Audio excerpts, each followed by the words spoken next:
G'day guys, today we're trying to get this thing running again, fixing the cooling issues and installing the new isolator. So later in the video I've got a little surprise for you. I've just got a package delivered and it's going to change this whole vehicle.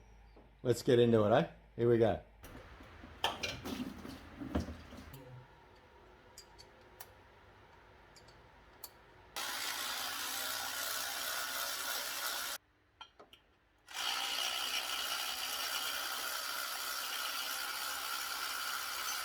If you're wondering why I haven't taken the pulley rod off, it doesn't come off while the radiator's there.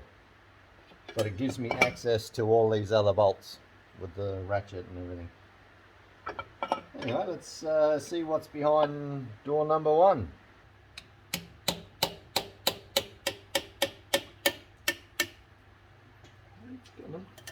Oh, there we go.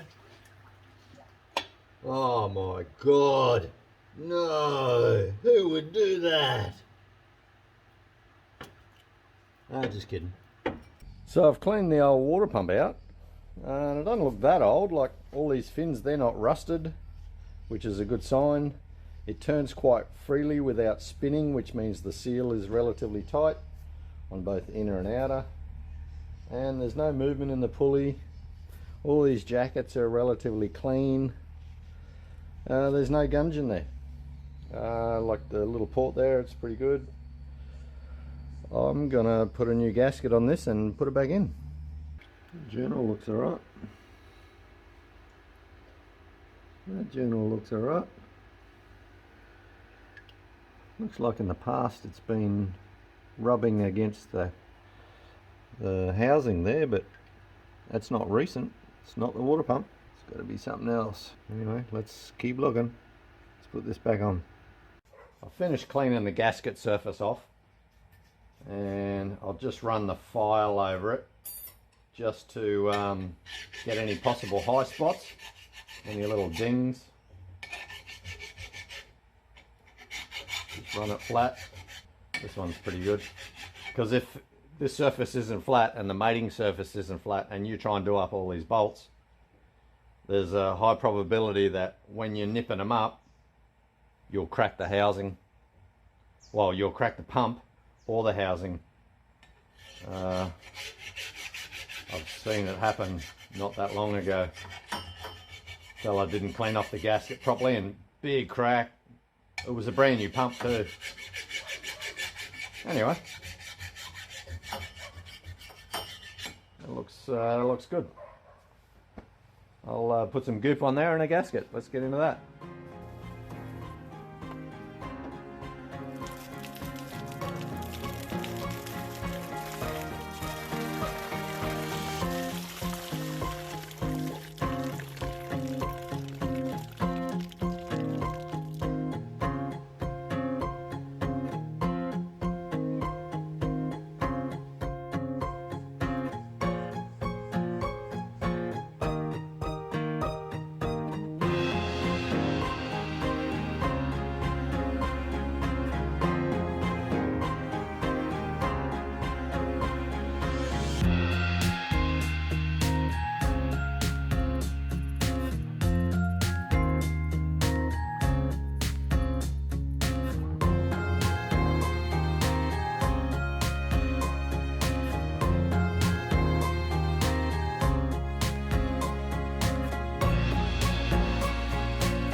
So I've got all those bolts finger tight, and when I mean finger tight, sort of like as far as I could do it with a socket by hand. The filter bracket, the reserve filter bracket, it's also the alternator bracket, is all on. All the bolts are all sort of in there. I haven't torqued them right up. When I mean torqued it up to FT specs, I just let the red silicon go off a bit and then I can tighten them right up. I'm going to have lunch and then I'll come back and tighten them all up.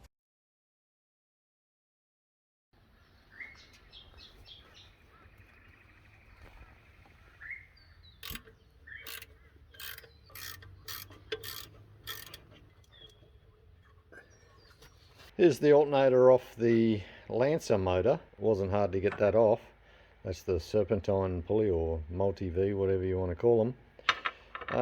But it's 15 mil, and the original proper one is 17 mil, according to my verniers. So the pulley fits on nicely, and no issues at the back there. It's good depth, it goes right to there. And if I do the nut and washer up, that'll be good, except we got a bit of a slop problem. So I made this little shim just out of a bit of 1 mil, because we got 1 mil tolerance, and I cleaned it up nice and tidy. So it's a little bit under. That goes in there. Just like so, a little bit of a tap and that'll go down into place. I'll just tap it in there. So there we go. Just needed 2 hands to get it right. So that's in enough. And that shim, if I can get it in the light properly, you can just see the join right there. And enough room for the washer and the nut. Well, maybe not the spring washer. I'd like to get a good half nut. Half a nut. So now the Mitsubishi one will work with a good old AMC pulley on it. I've just got to make these mounting brackets fit and we're away. I'm back from lunch and I've torqued up those bolts. Now we move on to the alternator that I've changed the pulley on. So we've got the original Mitsubishi one that will fit in with the electrical system here. I've kept all the wires, the original wires for the whole car, for the Lancer. So it'll actually charge. So I've got it sitting down here. I've just got to try and work out alignment. So I'll firstly put the pulley onto the pump and sort of see where the alignment's meant to be. So for trueness, if you know what I mean, because it's a 2V pulley. So one pulley goes to the water pump and the alternator, and the other one goes to the power steering, which it bolts onto those 2 spots there, I think. No, that one and that one. So it bolts onto those 2, and somewhere on the side of the block, I've got the bracket there. So all I got to do is re-kit that power steering pump. So I'll do that before I actually mount that on. But at the moment, we just want to get the water pump and the alternator brackets sort of happening. And then we'll be right to hook up some hoses. So let's get into that, eh? Here we go. Rightio then. Well, I've got the alternator in place and all bolted where I think it probably should be. And look at the alignment. Doesn't that look spectacular? Now normally I'll put a string line on it, but going with eyeballs. And the adjuster bolt. So the adjuster bolt's nice and tight. So the adjuster bolt's all done up, and we're on. I did the bolts up on the end of the pulley. Done the little hose clamp as you saw. I made this little bracket. It wasn't too hard, it's just a piece of pipe and a little piece of angle iron. Oh, so this bracket here, I've put a couple of holes in it. Not sure if you can see it. There's a hole there, so we can just put a zip tie around it so it won't sort of go anywhere. Because without this bracket, it wasn't the high point. Like, I'm trying to keep it sort of levelish, so there's no air pockets as such. Like this here is still just slightly the highest point, but this was dipping right down low, and so there was a chance for water, and anyway, it wasn't good. So I'm trying to reduce the chance of an air pocket in the whole system, which I think it may have just been a huge big air pocket and the pump wasn't picking up any water, hence why it wasn't circulating, and the top bit was getting hot and the bottom bit wasn't. That's my sort of theory anyway. So I haven't hooked this one, I haven't connected this up, I was just trying to make that little bracket. So now I've got to do is put a little hose on there and go to a header tank so we don't lose all the water out on a track or something, and like if it does get a bit hot, it can draw it back if need be. Oh, I've got to put the thermostat back in, thermocouple, fancy name, thermocouple back in. And then we're sort of nearly... Oh, I made a bead roller. Yeah, I know. It's got nothing to do with this, but it does. Anyway, made a little bead roller to make beads on the end of, like, see how this... Well, you can't see it. There's a bump there. On this one, this is factory, and it's got a little bead on it, on that tube, on the inside of that hose. So anyway, this is what the bead roller looks like. So if you click on the link below, you'll be able to see the whole process of me making this. The video was released last week, a couple of weeks ago, Anyway, so that's the bead roller. That's so I can alleviate any leaks in that steel tube. Because if you have a look-see, here's the steel tube that I'm using as joiners. It's only mild steel, it is furniture tube, someone's bed. Anyway, so I need to put a bead on it, and I've just finished making the machine that does that. Pretty cool, eh? So all I got to do is run this one through the old bead roller. I'm waiting for some paint to dry, so put beads on both ends of that, because that's one of the hoses that was leaking, one of the joins. There's quite a few joins, so that one was leaking. I thought, yeah, let's put a bead on both of those ends. So I made this little heat shield, so it should hopefully save our bacon on that, so the exhaust manifold will be away from it. So I've been plugging away, and we're not far from hopefully getting it running. So let's a couple more things and we'll get into it. So this is the other thing that I had to change, is the isolator that we've got inside the cab there. This is identical to the one that's in there. Yet to unbolt it, and looking at how big the actual contact points are inside, it's I finally found somewhere that it actually said what its rating is, and it's only designed at 100 cranking amp, which is why we're having massive voltage drop while we were trying to crank in that first run video. So I went and bought this one, a little bit different in size. So you would have thought the contactors are massive inside that. On the packet it says it's 1,000 cranking amps.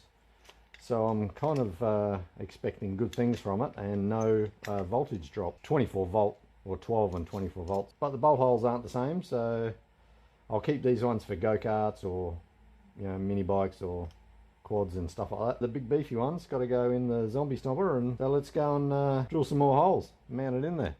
So let's get into that. Here we go.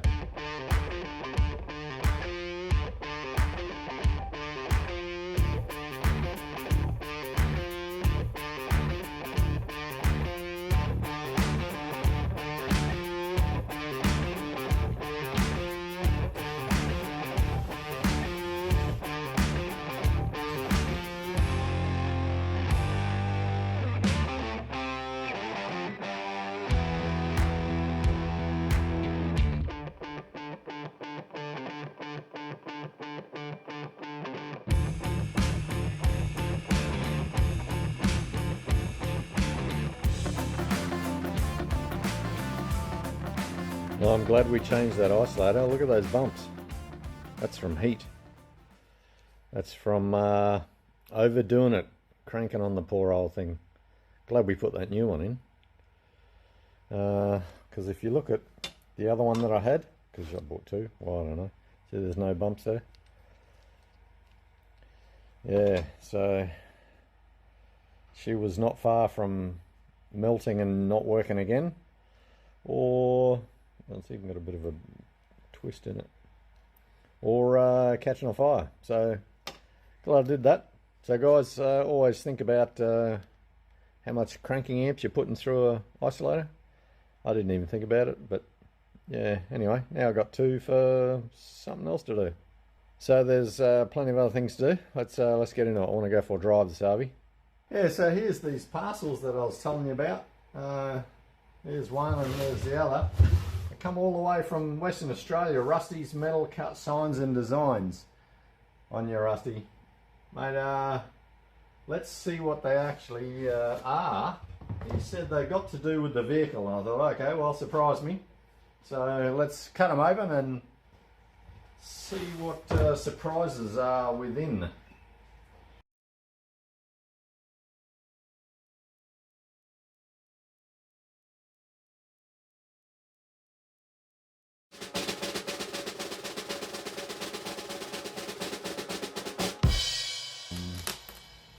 Oh wow. Oh, that's pretty cool. Check that out. That'd be pretty cool actually. It'd probably hurt. It's only made out of thin material, so that is really cool. How does that look? Zombie Outbreak Response Team. Doesn't that look cool? So they'll go on the doors, I think. I think that's the plan. So there's two of those. Nice packing. It's all just made out of mild steel. Oh, how's that look? That's going to look awesome on the vehicle. I just don't know whether to paint it or not. I should paint it something, hey? Leave a comment below on what colour you think I should paint it when we get to the painting stage. Thanks very much, Rusty. You've done an awesome job. Awesome job.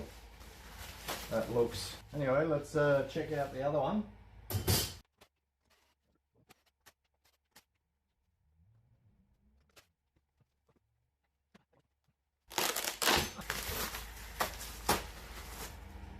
Oh, they look really cool. We make dead things deader. Russell, you got a sense of humour, buddy.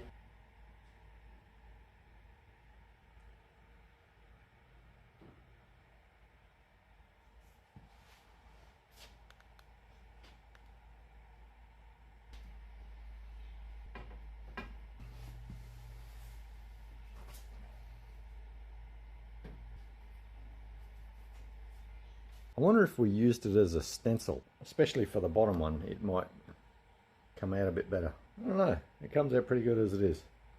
So you can just imagine I've got to change it to the shape of the door because the door skin is not flat and the sheet that it's been cut out of was flat.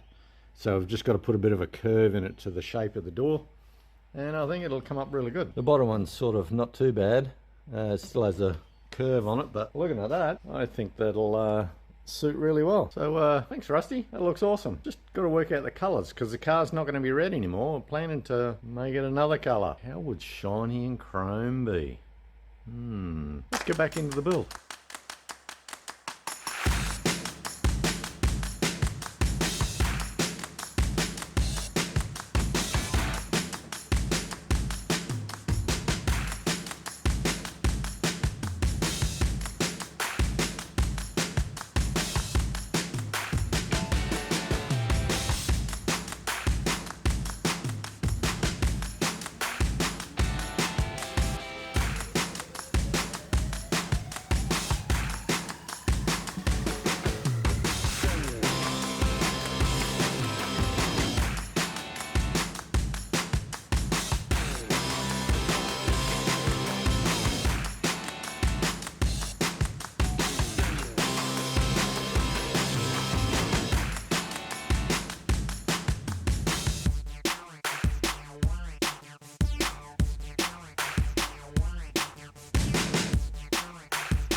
Got a bunch of stuff done. Overflow sort of done. I think I mentioned about the bracket.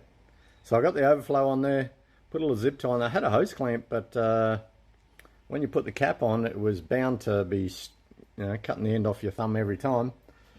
So I fixed that, run the hose underneath here, nice and hidden away, and up to the header tank. So hopefully that's gonna alleviate part of the problem. All the bottom hoses are on.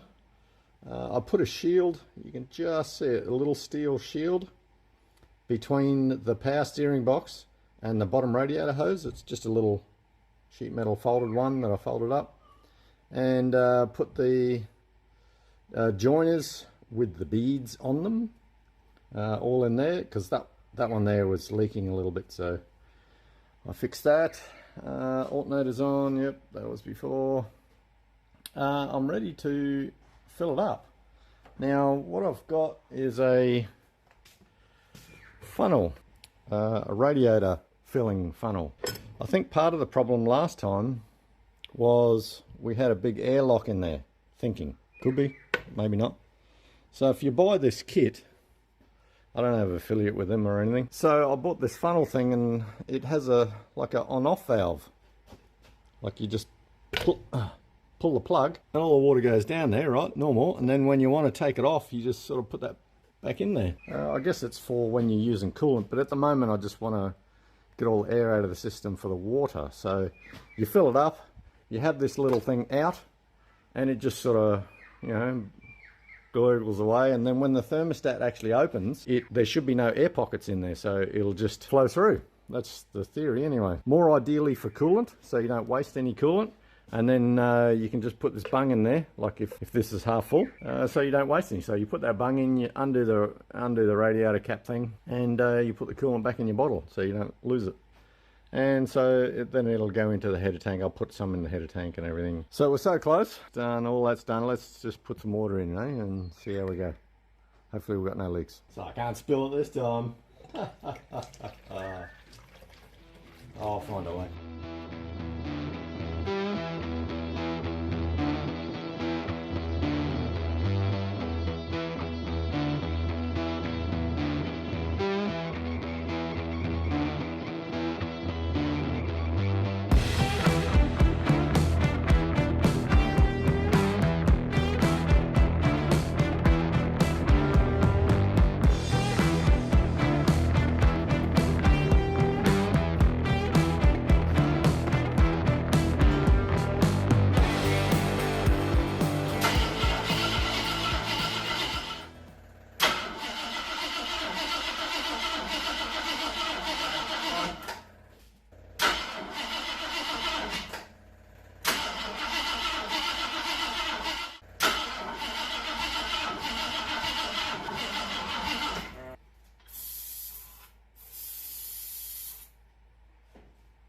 Give it a hit on that. You ready? Yeah.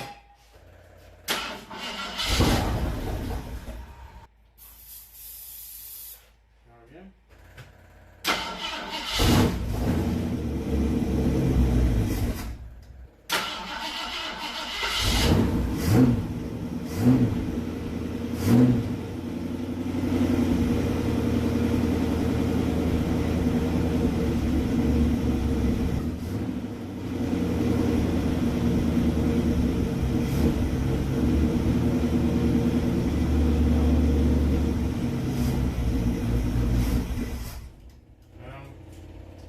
We do have fuel, don't we?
Yeah, so can't work out exactly why it's overheating. We've tried making sure there's no air pockets in there. The radiator is certainly big enough. The cooling fans we've adjusted. So we're just going to stick radiator cap on and go for a drive, because that's what you do. Let's do that.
Hey, you still got at least 8 litres of fuel.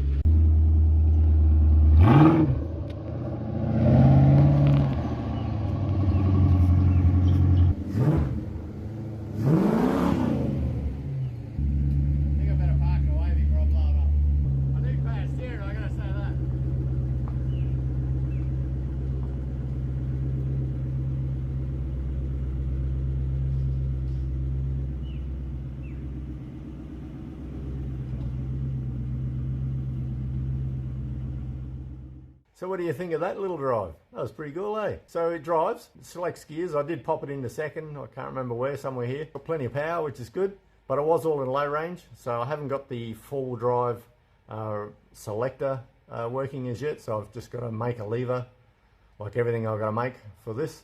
So I've got to make the lever, and also power steering would be really nice. It's pretty arm strong, and I'm getting sore just thinking about the next drive. I want to thank Rusty from Rusty's Metal Cut Signs and Designs.